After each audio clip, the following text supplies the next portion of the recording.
And away we go. It is the nightcap. We finally made it. It's been a half hour in the making, but we are finally here. Chad Brendel, Keegan Nickoson, this nightcap brought to you by Hail Mary Sports Bar, located in Cheviot. They're on Harrison Avenue. They're in the Door District, so you can go from bar to bar with your drinks. But why would you need to do that? You can just hang out at Hail Mary's. They'll get you taken care of. 27 TVs, 9-screen video wall. Not a bad seat in the house. They have the DirecTV sports package. So every game that's on DirecTV, you can get, it will be on the TVs. Cincinnati sports will always be on the video wall. They have a brand new draft cooler, brand new walk-in, and of course, ice cold Cincy Light, 32.8 degree frosted glasses. So maybe tomorrow night, national championship game, get down to Hail Mary's and take in the action. But yeah, sorry for the delay. I am live. Keegan, this would have been like 2 hours ago. This would have been an awesome view behind me. But it's foggy now. Now we can't see out past our driveway. I feel like I'm just going to see like hands pressing against the glass. So we left here. We went to the outlet malls for a little bit this evening and went and got dinner. When we left, everything was great. Everything was perfect. And when we got back, we're driving up the mountain to get to the chalet, and it was like, oh, we can't see. I said, we might not get off this mountain tomorrow morning to get back home to Cincinnati. Like, I might drive straight off the cliff, straight down the hill. But figured since there was big news, I would rush back at my my earliest available time and get you guys the content. Aaron was preoccupied because we did not plan having a show, but Keegan is here. Hi, Keegs.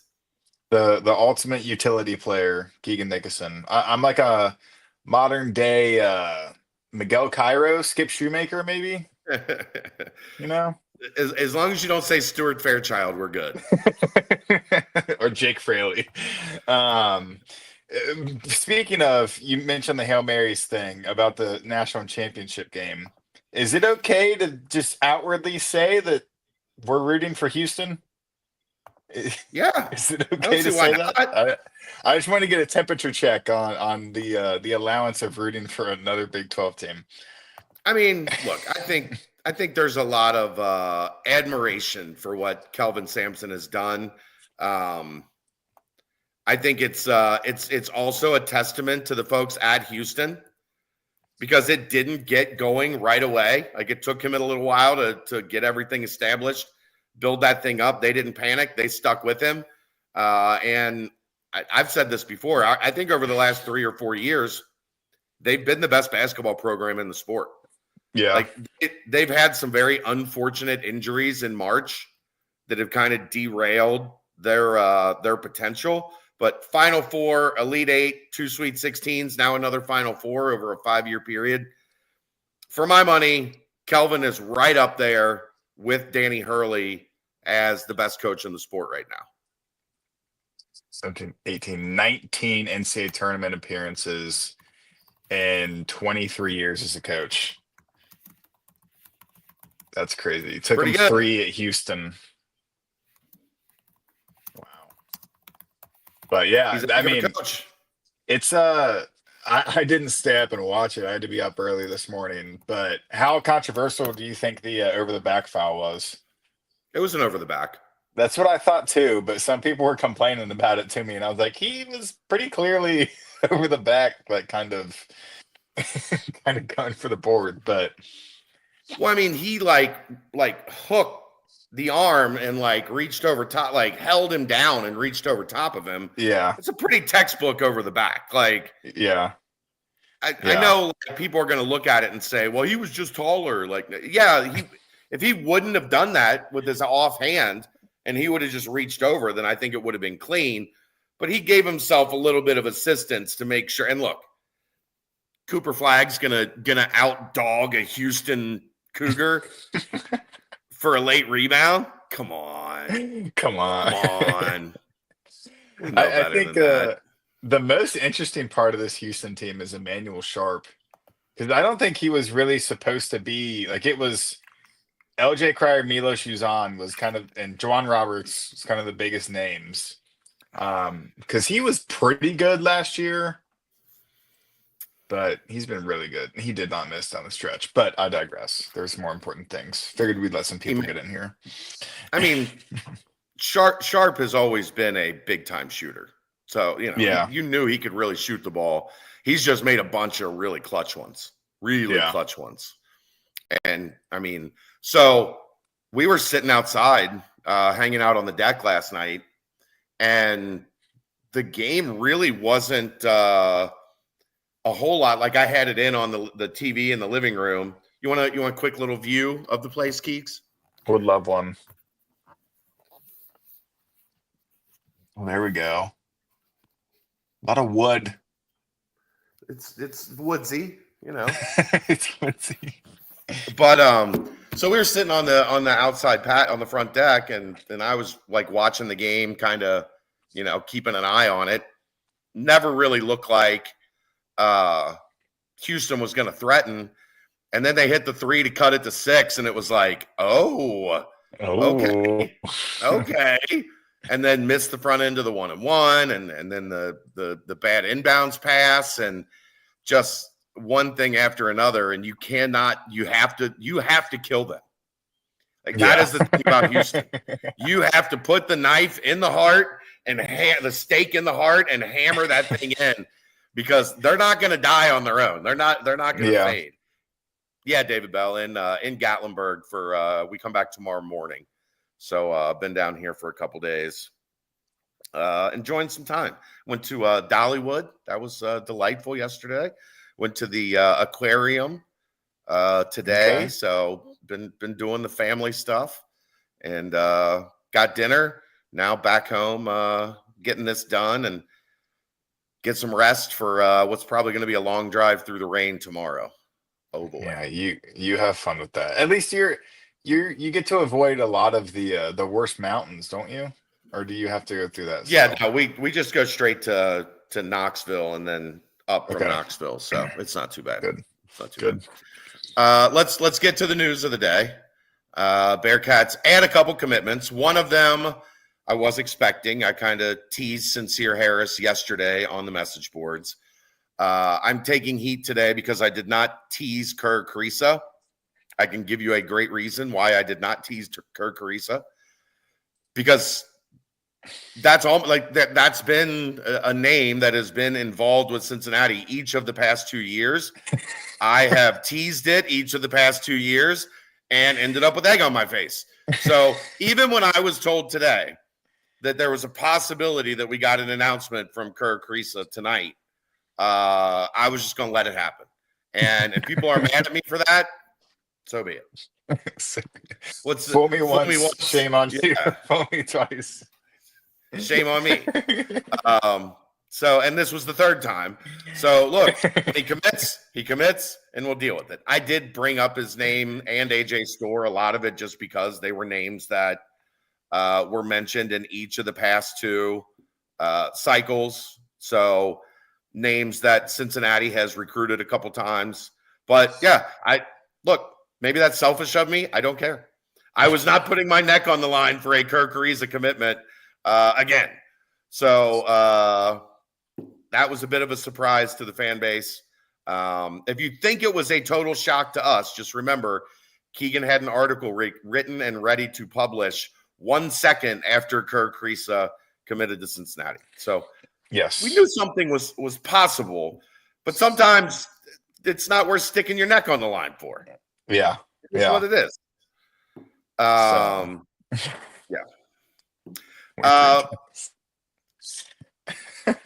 So AJ Storr commits tomorrow. Somebody said, are they done with the backcourt? Probably. Especially, if Jizzle and Day return, you have Keyshawn Tillery coming in. Now you have Sencire Harris, you have Kerr Kriisa, and potentially Connor Hickman. That's a lot of guys in the backcourt. And I think Harris is a guy you can play at the 2, you can play at the 3. Got some of that, John Newman style to him, aggressive defender. I think he was the best perimeter defender in the Big 12 this year. So here's what I'll say overall about both of them, Keegan. Do I think either of them are like the piece that fixes what was wrong with Cincinnati? No. Here's what I think. If Kerr hits 46% of his threes, maybe. Sure. Sure. But this was unquestionably a roster that lacked some dog, lacked some fight. And these two dudes have fight. Like, these are two guys that you want to go to war with. And this is a team that didn't have a whole lot of that last year. One specializes in defense, one specializes in shooting and passing and offense. If you could combine them, they would be a great player. But if you could combine them, Cincinnati couldn't afford them.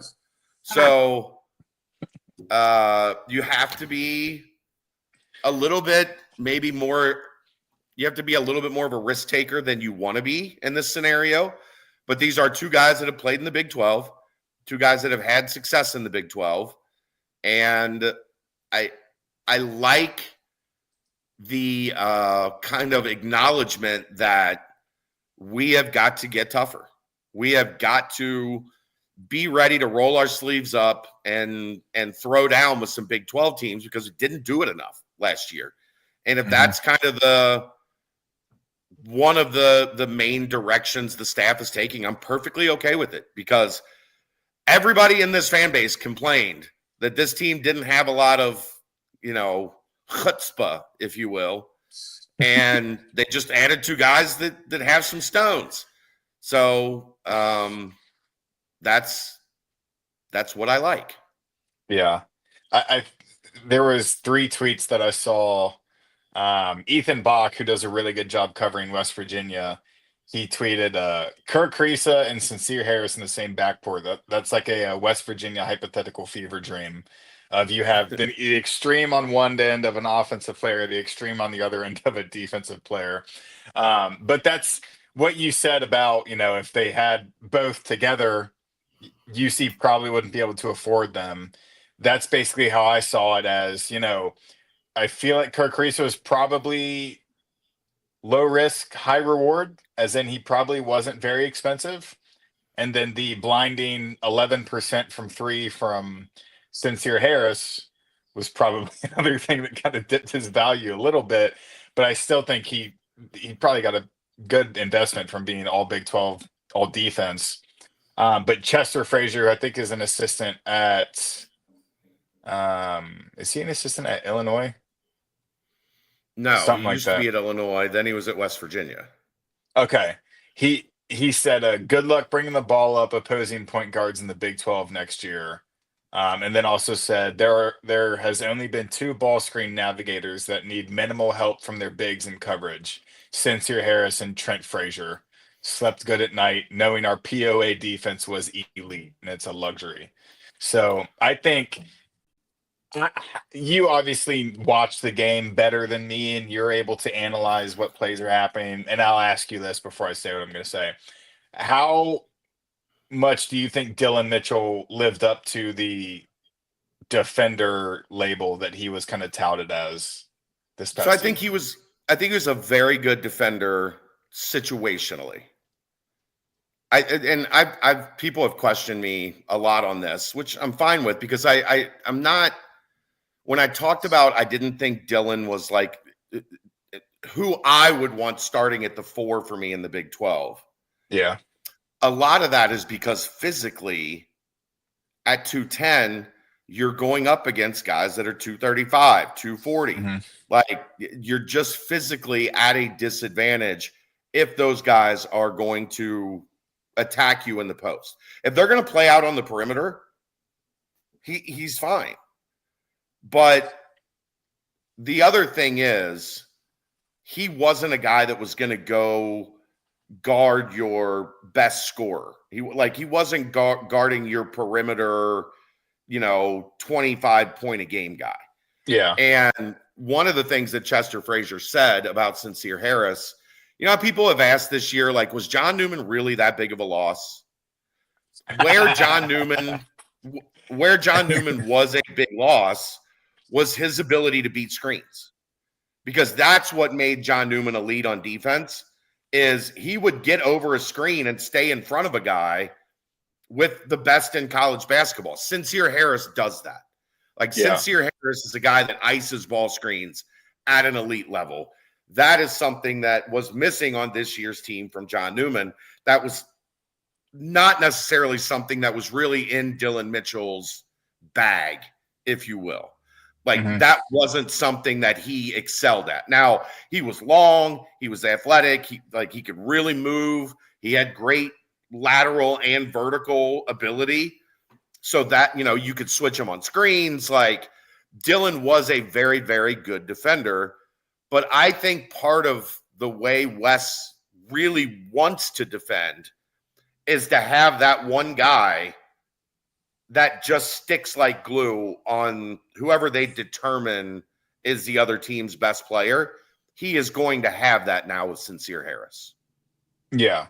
And I guess I say that because I was thinking, well, was Day the best, the only like plus defender on the team last year? And then I was like, well, Dylan Mitchell was known for his defense, but I just feel like, in terms of what you just said, like what they actually do and how you can be the most impactful defensively, I feel like Day Sencire Harris is altogether a better combo than Day and Dylan Mitchell, just because of the amount of pressure they can put on the ball. So I think it's obviously, I think it's a great get, just because it's not like he costs $1 million, probably. I don't know for sure. No, I would be shocked if he did. But I think it's two good guys that have that dog in them. Also, another thing, have played for some really good coaches. Brad Underwood, good coach. DeVries, good coach. Tommy Lloyd, 2 years for Kerr Kriisa, good coach. And then I think that's all of them.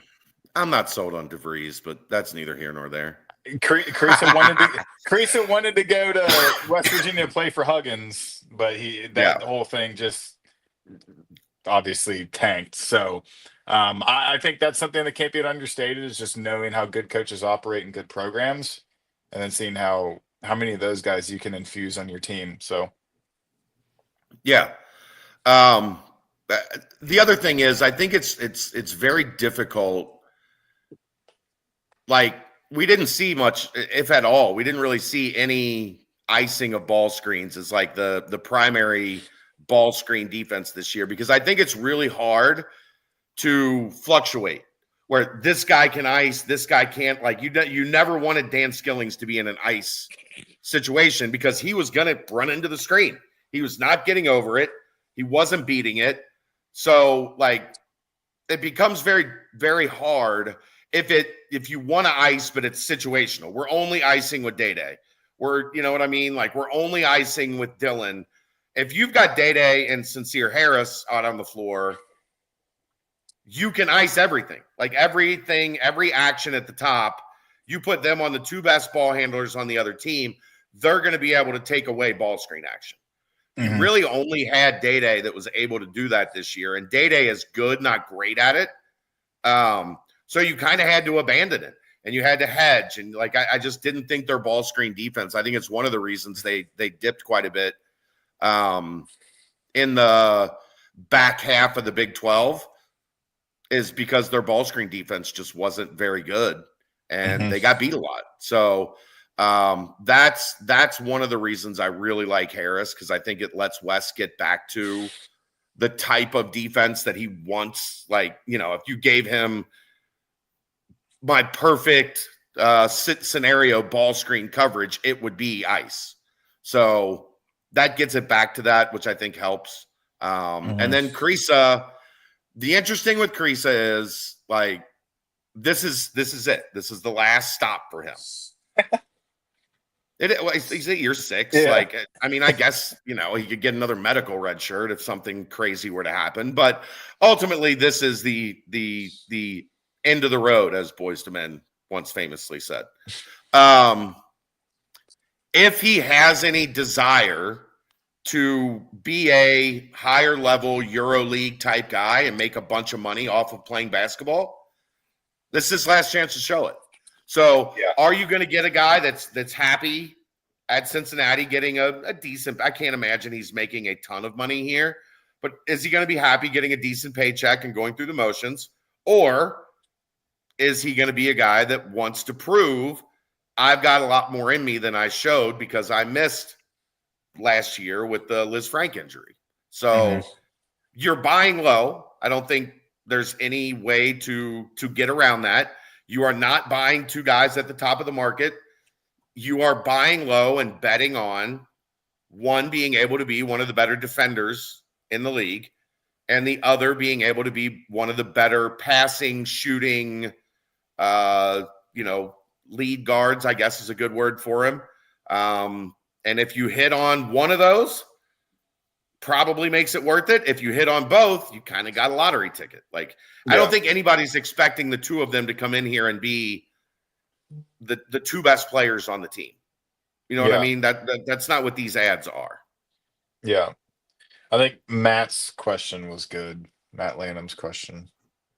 Good. I didn't see it. I was scoring from the perimeter. I thought we wanted a big time scorer alpha. I think these two additions obviously leave room for them to still pursue a guy. I don't know if that is still a guard.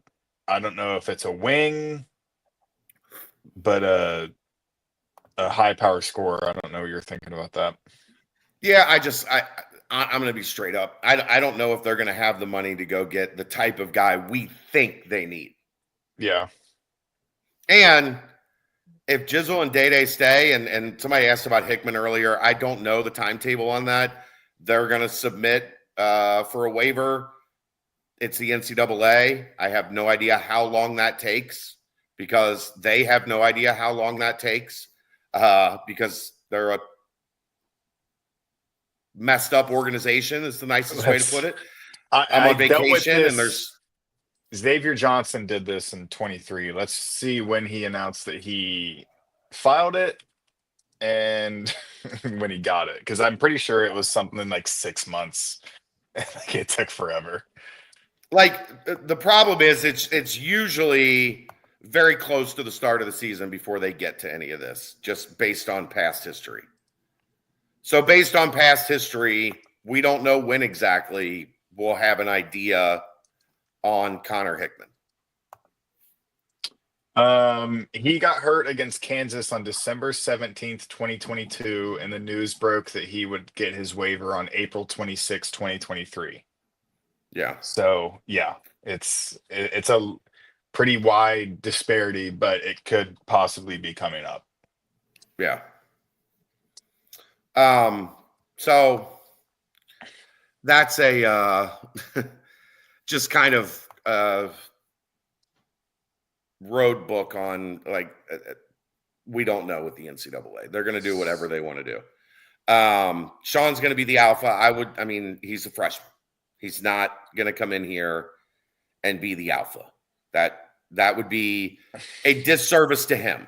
If you're putting that weight on him, come carry a Big 12 offense against some of the elite defenses in the country, that is a disservice to Sean Abayev. Does he have a chance to be a really good player here? Yeah. One of the things that I think is going to really improve with the addition of not only Abayev, but also with Kerr Kriisa for this coming year, those kids can pass. Yeah. Like really pass. And a lot of the issues with the offense that we saw this year, all you have to do is go back and watch the games that they were efficient offensively and watch the way the ball moved, and then watch the games where they struggled and watch how much the ball stuck. They had too many guys that weren't quick decision makers, good passers. So they would catch and hesitate. And as soon as you hesitate in this league, the defense recovers and you have to essentially start over. You need guys that move the ball with purpose. And I think with those two guys, you have two guys that can really pass and facilitate. And I think Tillery is another guy in that lineage. So you're increasing the number of guys that can help you facilitate offense so that things don't get stale. That's a big thing for me. It's always been a big thing for me. not only actually facilitating the offense, but when you pass it, it's actually a good pass. And it's not up here and then it throws someone out of the rhythm Yeah. and it can ruin a whole possession like you saw so many times in pretty straightforward passing Guy scenarios. standing open on the wing like this and has to go like this to catch a pass. And by the time he gets to here, guess what? The defense is recovered. Yeah. Casey, that is a concern of mine. Day Jizzle, Kriisa, Harris, Hickman, quote unquote small guards. Harris is 6'4". Kriisa's not small. So he might not be super athletic, but he's not tiny. Day Jizzle, Day Jizzle and Tillery. Jizzle's listed at 6'3". I think he's probably more 6'1", 6'2" than he is 6'3". They're smaller, but if you look around this league, it's not like the old Big East as a point of reference had a lot of big 2s and 3s, especially Syracuse and Pitt and St. John's. Like those teams had big 6'4" plus 2s and 3s.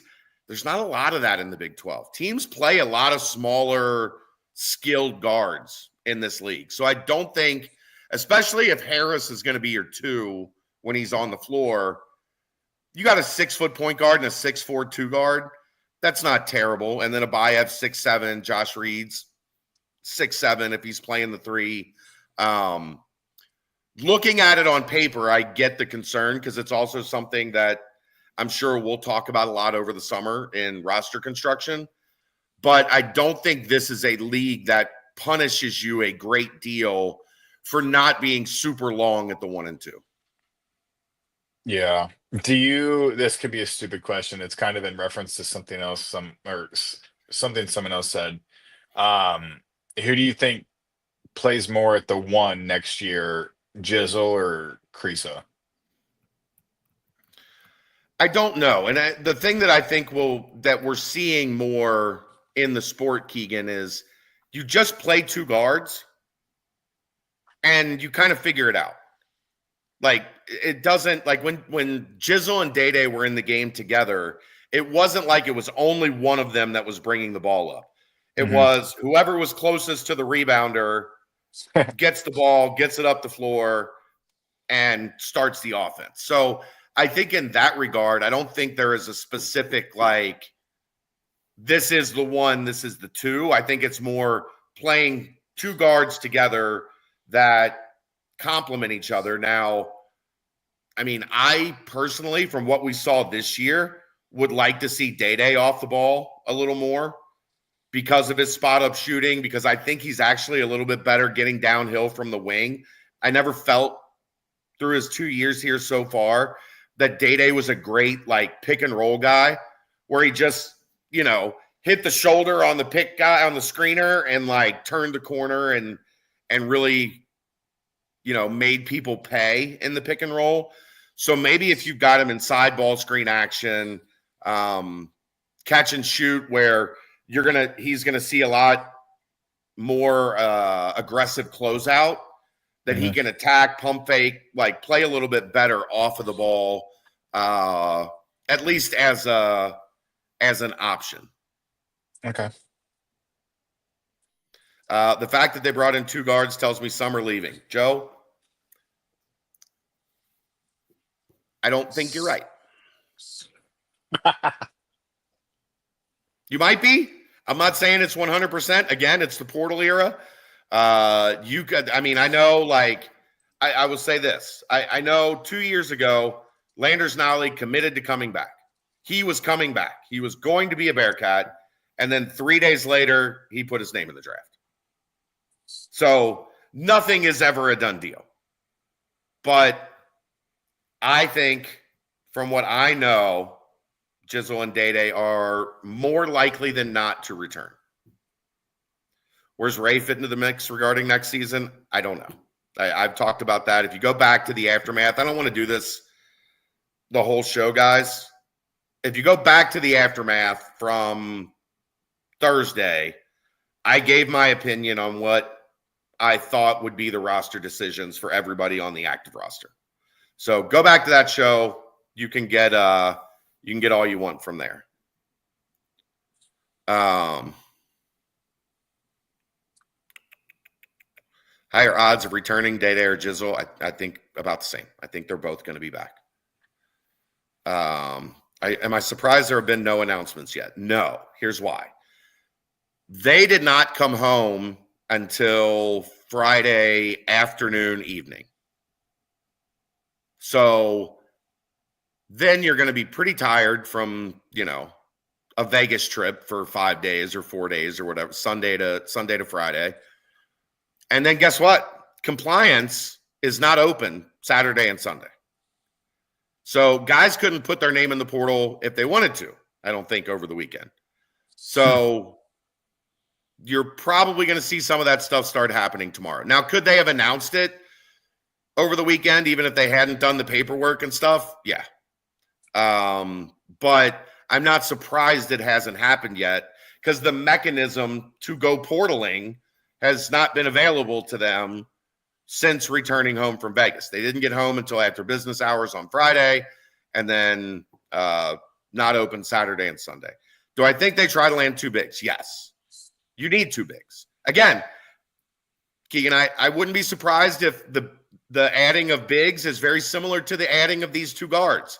One that can do one thing, defense, rebounding, toughness, physical. One that can do the other thing, scoring, maybe a little bit of ability to stretch the floor. I do not think it's in the cards that they're just going to be able to go get one guy that does a little bit of everything at a really high level. So you're probably going to need to get multiple guys that have complementing skill sets to be able to get to where you want to go. Agreed? Yeah. Yeah. Is it just not common practice to kind of bet on a guy coming back from injury is filling one of those roles in a Tyler McKinley? Not when he's never played a second of college basketball. Okay. That's what I figured. Like I am, you all know, and Keegan knows, because I talk about him a lot when we're at pregame, watching Tyler warm up and watching his comeback. I love Tyler McKinley and what I think his ability is going to be at this level. Look, I know people go way overboard with this whole Wes is a dead man walking, he's coaching for his life. I don't think that's necessarily guaranteed to be the case. Maybe it ends up being the case. I don't think it's a slam dunk 100% thing. I don't think you can risk that. Not on a guy that is still going to need some development. I think Tyler has a chance to be really good. I don't think he is instantly in November going to be as good as Tyler McKinley is in a year or two.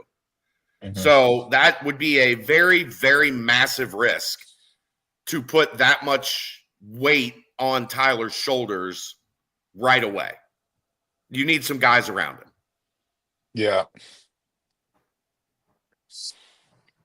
Dylan and Lates' comment. You could basically copy and paste that from this time last year about Page. He's not staying, Dylan. Dylan. From March 1st to April, what was that, 3rd? Yeah. He played 9 minutes. He didn't play after the regular season ended. He did not play in the Big 12 tournament. Yeah, or the Crown. Or the Crown. No top 100 guys in the cards. I'm not saying that for sure, Jeff. But what I am saying is it's not realistic to expect it, because you're in a portal era where there are people throwing a lot of money around. And if you're talking about a guy that's in super high demand and a Kansas or a Duke or whatever, somebody with BYU, like $8, $10, $12 million to spend in NIL, they can just say, we will keep bidding until Cincinnati is priced out of the market, if they really want the kid. So to get a guy at that level, you're hopefully going to have something kind of break your way, and you're going to end up with a guy that maybe it didn't seem likely that you were going to get, or Corey Evans has an in with somebody, or Chad Dollar has an in with somebody, something along those lines, as opposed to just being able. Your Cincinnati in this moment is not just going to be able to go into the portal and say, that's the guy we want, and no price is too rich. We're coming home with him on our roster. They don't have that ability. So how much do I think Mick gave Booker? That's a fascinating one.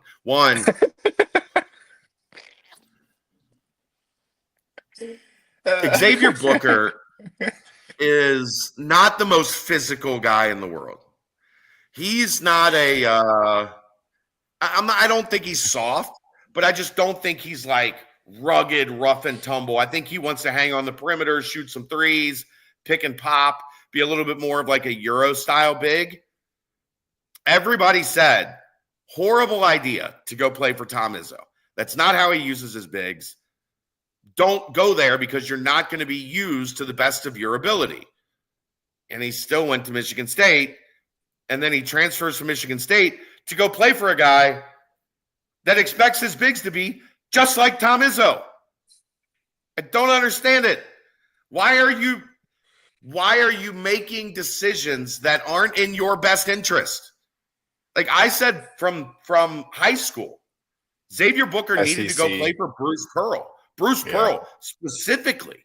Bruce Pearl wants his bigs to run up and down the floor and be athletic, and you can catch and shoot, and like you're going to be asked to rebound and get some buckets in and around the rim, but like it's an interesting fit. I'll just say that. It's a very interesting fit. Yeah, the Izzo to Cronin pipeline, I don't think that's happened very often. Because when somebody goes to Izzo and it doesn't fit, they kind of go the other direction. Right. Just went further in the Izzo direction. I don't know that answer, UC Cat. Almost like he was a dumb teenage boy. The problem, though, Thrifty Walrus, was the adults knew. The adults, like, it's the adults were the ones talking to people behind the scenes, like, no, we know. Like, we know that's probably not, Izzo's probably not the best but we want him to go there because we want him to get toughened up. We want him to, but it wasn't about that. It was about his style of play is not, duck in, arm up, back to the basket, give me the ball. That's not who he was as a player. And that's who Izzo was going to ask him to be. Any chance at Flory? Well, he announced he was going back to Kansas today. Do we have some news for you? Probably not. The Booker thing was funny to me because once I found out that he was playing JV as a sophomore, I was like, no, probably not going to work. I'm out on this kid.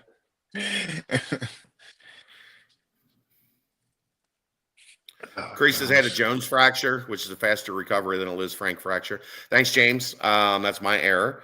Also, though, from when that injury happened to when, he's not going to be asked to do anything until June, either injury, he should be back 100% from. Yeah. Got hurt on December 7th and then didn't play the rest of the season. How much of a locker room presence will Kriisa bring? I brought it up a bunch. Never had a dude get in another dude's face to tell them they messed up and get their shit right. That is what we know of Kerr Kriisa. It's also a lot of what we know of Sencire Harris. Like those dudes that play like their life depends on it are usually the guys that will keep your locker room on the straight and narrow. So I would expect those two to be positive additions to the locker room, especially if it is getting to a point where there's not going to be a whole lot of returning guys, 3, 4, 5 returning guys. You can bring in a couple dudes that if they assimilate well into that culture, that can become kind of I think there's two different roles, Keegan, that people confuse. There's leadership, and then there's locker room leadership. Guys that police the locker room. you didn't bring it at practice today, and that guy comes into the locker room after practice and goes, hey, you better fucking get your shit together. And if we deal with this again tomorrow, then we're not going to be talking after practice. Yeah. You're going to be fixing a bloody nose. Like, that is different than being the team leader. That's more policing the effort, policing the toughness, policing the attitude. So, big Kriisa fan just for talking shit to Luka. Here's the other thing that was a surprise to me. Have you seen that clip, Keegan? No, I'm looking it up right now. I've got to run to the kitchen real quick, freshen up since I am on my last night of vacation. Watch that clip and give people your thoughts as you watch it live. Okay. I'm looking for it right now. It's not him saying when he's completely out of shape, so good for him. That can't be what it's got to be. Okay. Balled out against Luka Doncic in Slovenia last summer. 14 points and 5 assists.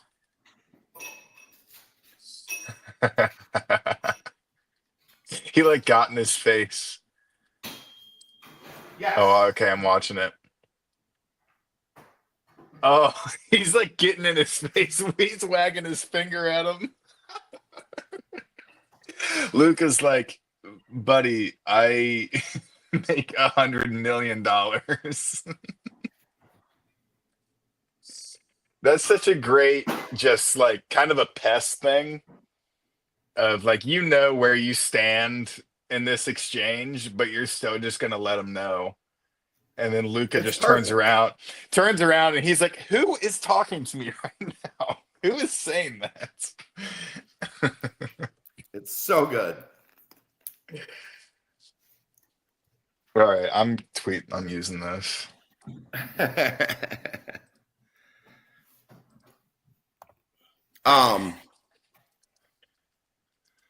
So ultimately, I don't want to be here all night because, I've got family downstairs and I'm on vacation for a couple more hours before I got to get on the road in 12 hours, Keegan. So time's ticking here. Okay. But ultimately, I would say my takeaway from the day is this team needed to get tougher.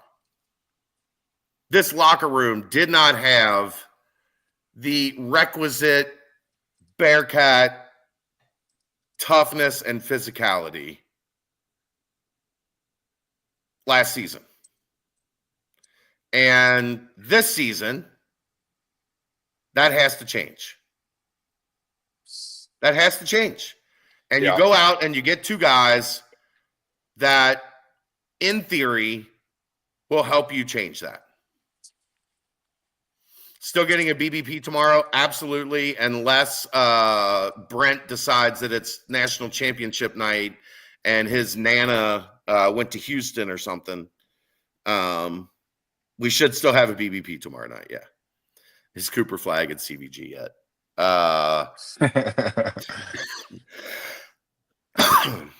You guys crack me up.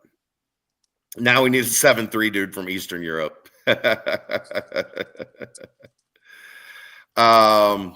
But yeah, do you think we target a big now? Yeah, absolutely. That's gonna be the focus from here on out.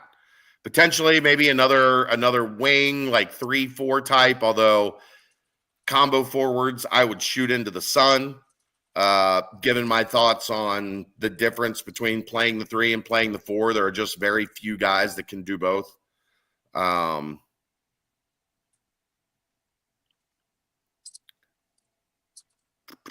heard we have a chance at LJ Cryer. Whoever told you that, smack him in the face.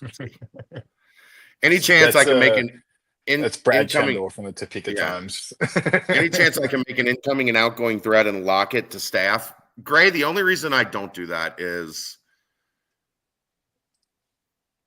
the engagement as part of the message board process.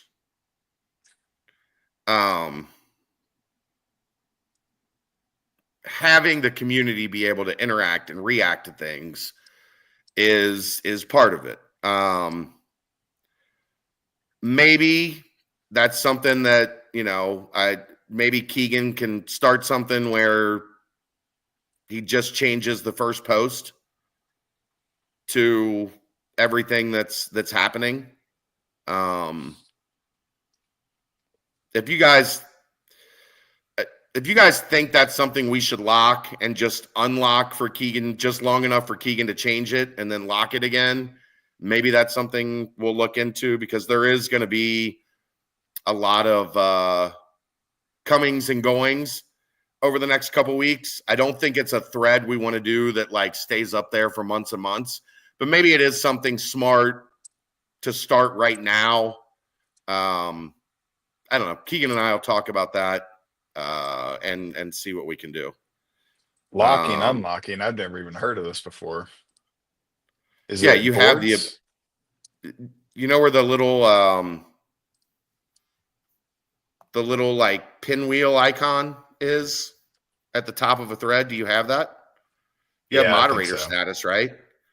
If you click on it, it says lock and unlock. Okay, got it. So you can lock and unlock threads. So you could just start a thread with, here's who's on the team, here's who's staying, here's who's leaving, here's who's coming in. And so it's like no one else can add anything to interrupt the flow of information. Okay. We'll talk about it. About it. And we can just do it on air right now. Let's just go back and forth. We can. I'm trying to get out of here, bro. Is there a chance we get a player in the portal who's the best player in our team next year, or is it all going to be rotation guys like these? I think they would like to. I think you're gonna potentially have the money to go try to get a guy like a guy. Now, here's something I've been thinking about in that regard that will be interesting. Is it could end up being that guy declares for the NBA and decides to come back to college guy at the end of the cycle. But that is super risky, because then you're risking going all the way to the end of the cycle with a significant chunk of money that you want to spend on that one last piece. And if you don't get them, then you have $6 million to spend and you only spent 4.5. Then what are you going to do? You're going to try to go get a high-end elite Euro, maybe? I guess that would be the fallback plan to that.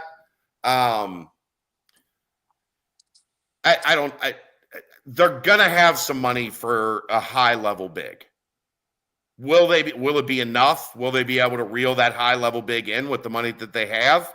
We'll see. Could we flip AJ Devanza? Marcus? Have you recently hit the lottery? Do I consider this more of a group therapy session? Not nearly as much as the post-game shows, Greg. This is just chatting. There's no therapy involved here. I think we're just talking it out. You guys are funny. Can we go ahead and throw a bag at Darion Williams, please? That'd be fun. That would be fun. That is a fascinating one to me, though, because I'm not sure what he looks like if he doesn't have JT Toppin rolling next to him. Does she know we're still live? Yeah, she knows we're still live. It says right there on the screen. I just checked on YouTube. She said she just checked on YouTube, and we have 203 people in the room. So honestly, it's going to be very hard for me to stop doing this because there's 200 people here. KJ Lewis to Georgetown. That was someone I would have liked. I think you could take KJ Lewis. I think you could take Sencire Harris. I don't know that you could take KJ Lewis and Sencire Harris. Yeah. KJ Lewis probably has a little bit more offensive pop than Sencire does, but both of them kind of, defense, toughness. Go get JT Toppin too. Y'all funny. You guys funny tonight. You got all kinds of jokes.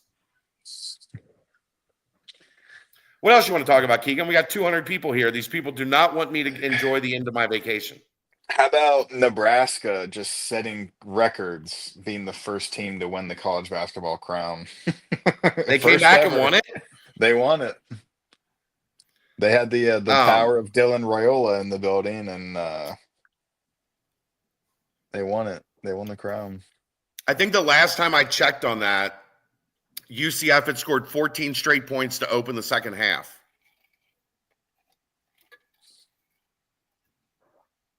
Gosh. Do you think we can get Jared Cumberland a fifth year? No.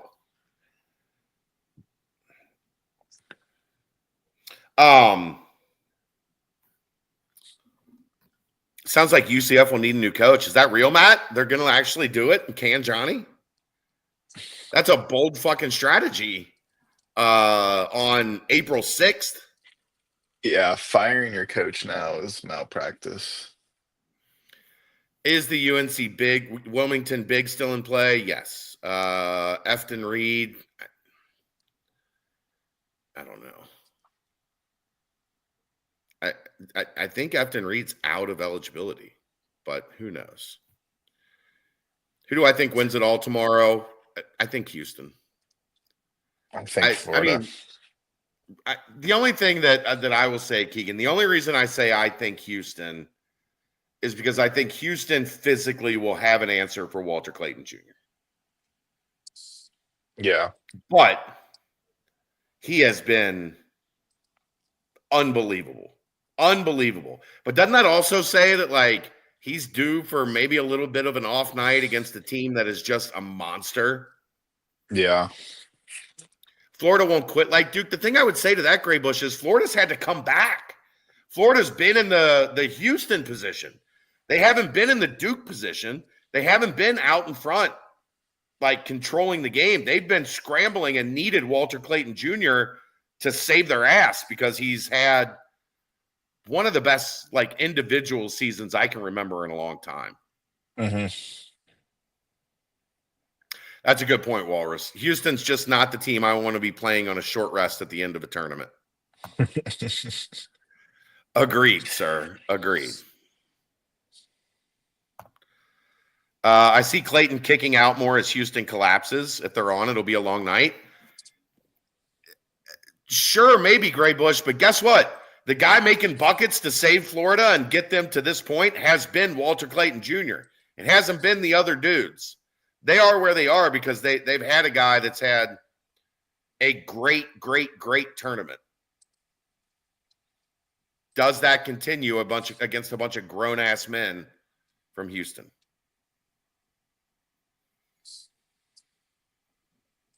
Do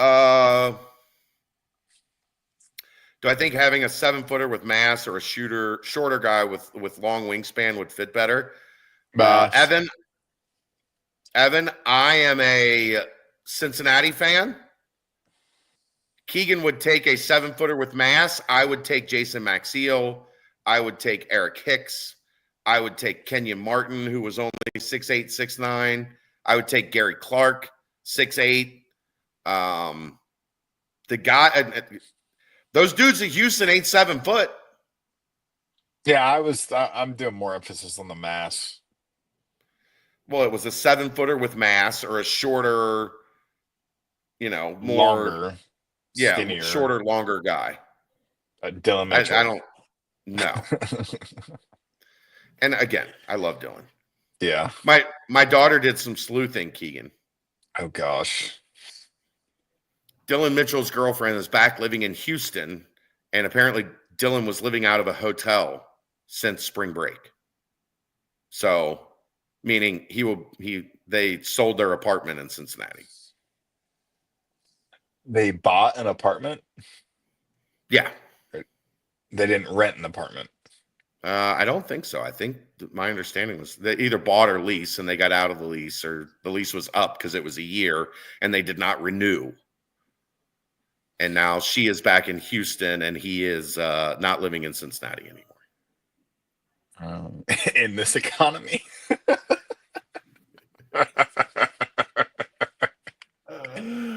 Yeah.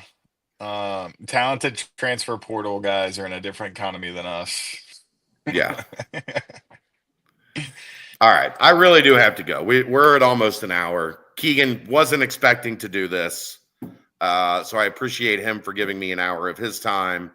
But we got a game room downstairs with a pool table and with some foosball, and I'm going to go do that. So All right. appreciate all 200 of you knuckleheads for hanging out with us on a Sunday night. Y'all are crazy. We will be back with the BBP tomorrow. And then the week will continue to keep on keeping on. And stay tuned. Bearcat Journal will have it all covered. That's the Nightcap. He's Keegan Nickoson. I'm Chad Brendel. We'll see you next time right here on BearcatJournal.com.